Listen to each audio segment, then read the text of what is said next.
The world is noise. The world is chaos. But within you, there is a quiet center, a fortress against the storm. Welcome to the inner citadel. There is a specter that haunts us. It is the ghost at the banquet, the silent, uninvited guest in every room. It is the shadow that trails behind our greatest moments of joy, and the cold hand that grips us in the darkest hours of the night. It is the great, unmentionable subject, the final taboo, the one thing our modern world, with all its noise and distraction and frantic optimism, has tried to anesthetize, to hide, to deny, to Photoshop out of existence. It is the fear of the end, the fear of death. We spend our lives running from this fear. We build empires of distraction. We accumulate wealth. We chase status. We lose ourselves in the trivial and the urgent, all in a desperate, unspoken attempt to outrun the one thing that is certain. We fill our lives with so much noise, hoping we will not hear the clock ticking.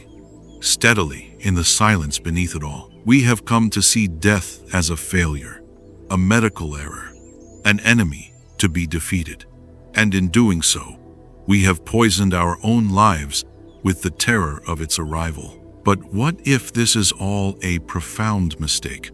What if the fear itself is the enemy, not the thing we fear? What if we are afraid of the wrong thing entirely? There once lived a man who did not have the luxury of distracting himself. He was the most powerful man in the world, the Roman Emperor Marcus Aurelius. And he lived in a world that was saturated with death. He sat on a throne in an empire collapsing under the weight of the Antonine Plague, a pandemic that killed millions. He spent over a decade of his life on the brutal frontiers of Germania, surrounded by the daily, visceral reality of war. He endured the loss of his wife and at least 8 of his children. This man was not a stranger to the void. He stared into it every single day. And in his private journal, a notebook of pure self-examination we now call the Meditations, he wrote not from a place of comfort, but from the heart of the storm. He was not writing for us. He was writing to himself to build his own fortress against the chaos and the grief.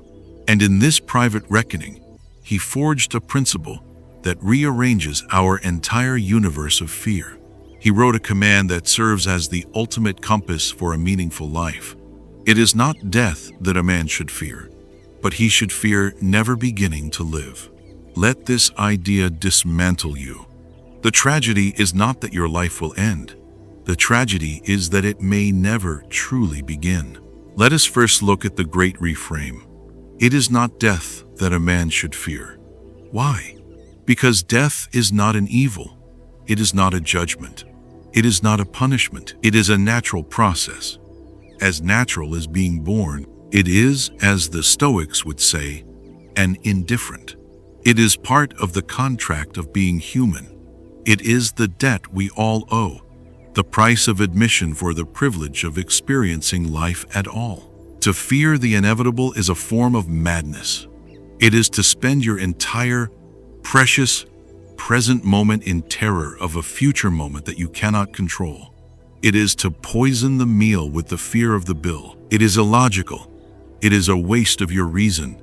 And it is the ultimate act of self-harm. The Stoics understood this. Death is just a changing of form, a return to the elements. The universe is in a constant state of flux, and you are a part of that grand cosmic dance. A leaf is not afraid of falling in autumn. A wave is not afraid of breaking on the shore. It is its nature. To fear your own nature is to live in a state of civil war with reality. This is the Stoic liberation. You do not have to be afraid of death. It is not your enemy. It is simply your destination. But Marcus does not stop there. He immediately pivots from what we should not fear to what we truly should fear. The one thing that should chill us to the bone, but he should fear never beginning to live. This is the real horror. This is the true tragedy, the unlived life. What is this unlived life? It is the life of the living dead, the life of the ghost in the machine. It is the state of being physically alive, but spiritually, intellectually, and morally asleep. The unlived life is the life of the preoccupied, as Seneca would say. The person who is so lost in the past, in regrets, in old wounds, in grievances, that they are not present today. Their body is here, but their mind is a museum of old ghosts. The unlived life is the person who is so lost in the future, in anxieties, in what-if scenarios, in planning for a someday that never arrives, that they are equally absent. Their body is here, but their mind is a frantic, anxious projection. They are a slave to a fantasy. The unlived life is the person on autopilot, the person who wakes up, checks their phone, and immediately surrenders their mind to the agenda of others, to the emails, to the notifications, to the algorithm. They are a collection of reactions, not a source of action.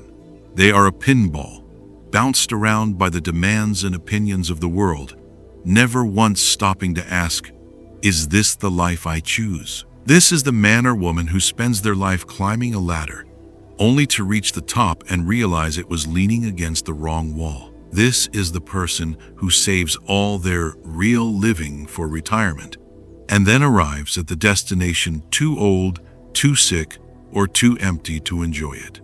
This, Marcus tells us, is what you should be afraid of. Not the physical death that comes at the end, but the spiritual death that you can choose, day by day, right now. The tragedy is to arrive at your deathbed and realize, with a sudden, crushing clarity, that you never showed up for your own life. This quote, then, is not a morbid reflection. It is the most powerful call to action ever written. It is the ultimate tool for a life of meaning. It is the philosophy of Memento Mori. Remember, you will die. In our modern world, we see this as dark, as depressing. The Stoics saw it as the opposite. It is an infusion of life. It is the ultimate source of clarity, urgency, and gratitude. Death is the great filter. When you hold your daily life up to the light of your mortality, the trivial burns away. The fear of what other people think, the anxieties about your reputation, the pull of petty arguments, the desire for cheap, distracting pleasures, all of it, in the face of the end, reveals itself to be dust. It is nothing. Memento Mori is the tool that clarifies what is real. What truly matters? Living with virtue, being kind, acting with courage, connecting deeply with the few people who matter, experiencing the world right now with your senses fully awake. This is what it means to begin to live. The unlived life is a life of fear. It is the person who was afraid to take the risk, so they never began the business. The person who was afraid of being hurt, so they never truly loved. The person who was afraid of looking foolish, so they never learned the skill. The person who was afraid of failing, so they never tried. Their fear of a small death, the death of their ego, the death of their comfort, condemned them to the great death, the death of their potential. The unlived life is the life of the shadow, the person who spends their one precious existence scrolling through the curated highlight reels of other people's lives, mistaking the shadow of life for the substance. They consume, but they do not create. They watch, but they do not participate. To begin to live is to step out of that shadow. It is to choose to be the author of your own day, not a spectator. It is to replace passive consumption with active creation. It is to replace anxious projection with profound presence. Think of your life as a single candle flame. You can spend your time terrified that a gust of wind will put it out. This is the life of fear. Or you can be mesmerized by the simple, beautiful, impossible fact that it is burning at all. You can use its light to read, to work, to find your way, to illuminate the path for others. This is the life of presence. The fear of the flame going out does not preserve the flame. It only robs you of the beauty of its light. This is the great Stoic secret. Death is not a terror to be avoided. It is a mentor to be consulted.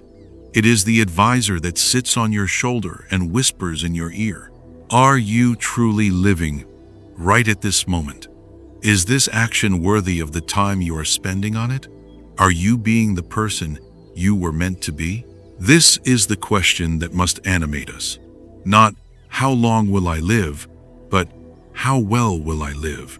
Not, what will happen when I die, but have I truly begun to live? Do not be the person who is dragged to the end.